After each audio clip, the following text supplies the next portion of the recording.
안녕하세요, 새가족 청년의 여러분.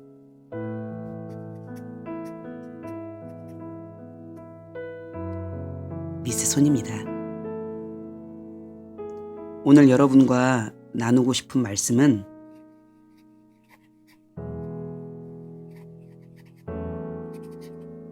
마태복음 26장 29절 말씀입니다.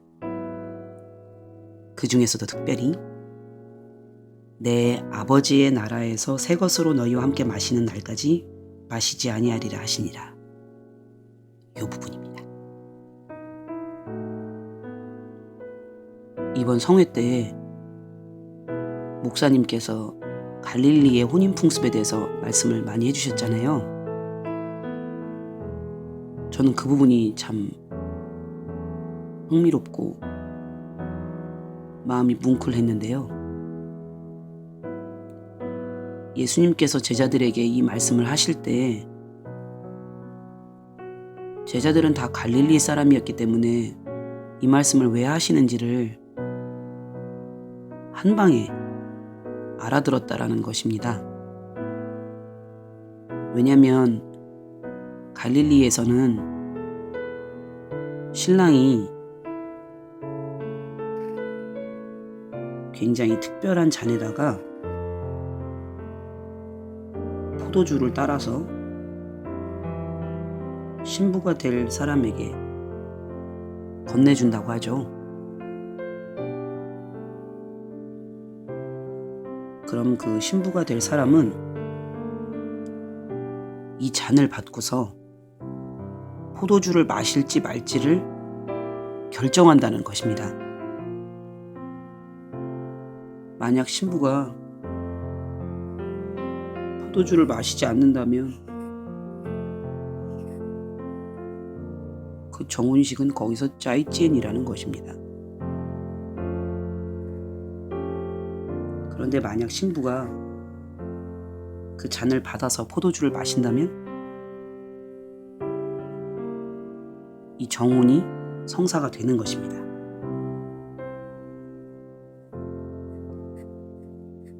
그럼 신랑이 매우 기뻐하면서 마태복음에서 예수님께서 말씀하신 것처럼 신부에게 이 대사를 한다는 것입니다. 내가 내 아버지 집에서 당신과 새 포도주를 마시는 그날까지 다시는 포도주를 안 마시겠습니다. 라고 한다는 거죠. 진짜 포도주를 안 마시진 않겠죠. 이 말의 의미는 내가 신부인 당신을 내 아버지 집으로 맞이해서 우리가 새로운 포도주를 마시고 영원히 함께할 때까지 다른 어떤 사람과도 포도주를 마시는 이 정혼식을 하지 않겠다라는 의미라는 것입니다.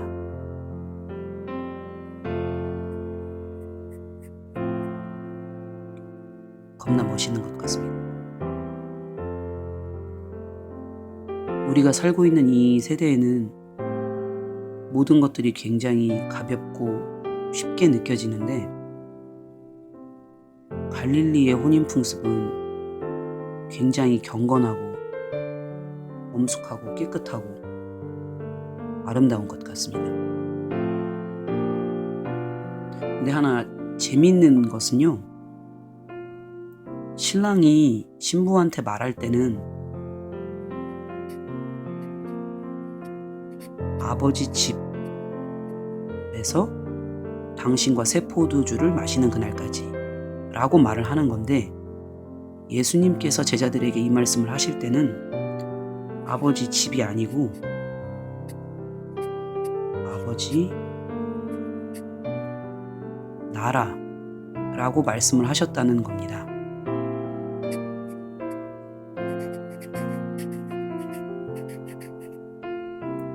킹덤. 왜냐면 예수님께서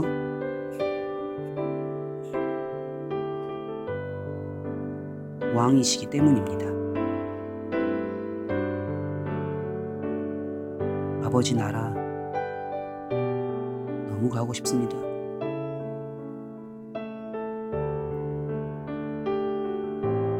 목사님께서 성에 말씀하실 때 춘향이 얘기를 하셨잖아요.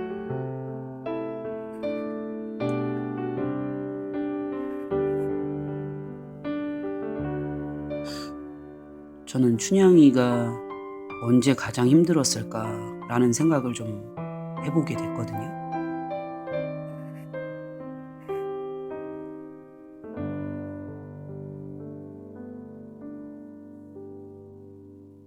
제 생각에는 이몽룡이 거짓골을 하고 감옥에 나타났을 때가 아닐까 싶습니다. 사람이 기대가 무너질 때 실망을 많이 하게 되잖아요. 장원급제 해가지고 나를 데리러 올 줄 알았는데 이 자식이 거지가 돼서 나타난 겁니다. 충격이 아닐 수 없습니다. 근데 진짜 놀라운 거는 춘향이의 반응입니다. 좀 갈아탈 법도 하잖아요. 변사또라는 다른 거지 이몽룡보단 잘난 자가 있으니까요. 근데 춘향이는 오히려 감옥에 찾아온 그 이몽룡을 불쌍히 여기고 안타깝게 여기고 월매에게 구박하지 말고 잘 챙겨주라고까지 부탁을 하는 겁니다. 이게 정말 대단한 것 같습니다. 누구한테 그런 얘기를 들었는데 춘향전이 그리스도와 그리스도인들의 관계를 나타내는 이야기라고 하는 말도 들은 적이 있는데요. 예수님께서도 그걸 보시는 게 아닐까 싶습니다. 왜 우리가 지금 살고 있는 시대가 마지막 시대이기 때문에 앞으로 점점 더 힘들고 어렵고 가난하고 핍박받는 일들이 일어났을 때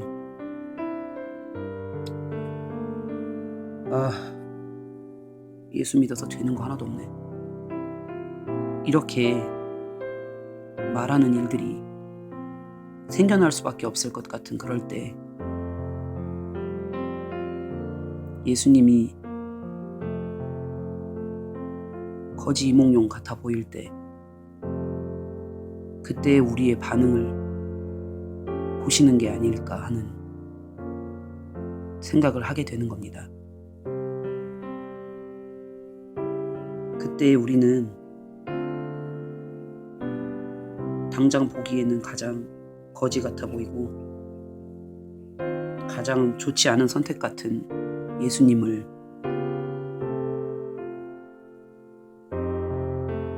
끝까지 배신하지 않고 기다릴 수 있는지 하는 것입니다.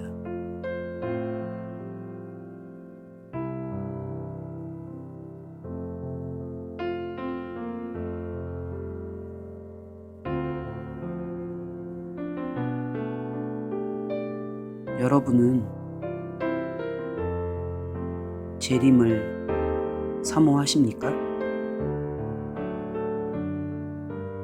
우리가 다 같이 아버지 나라를 너무 사모해서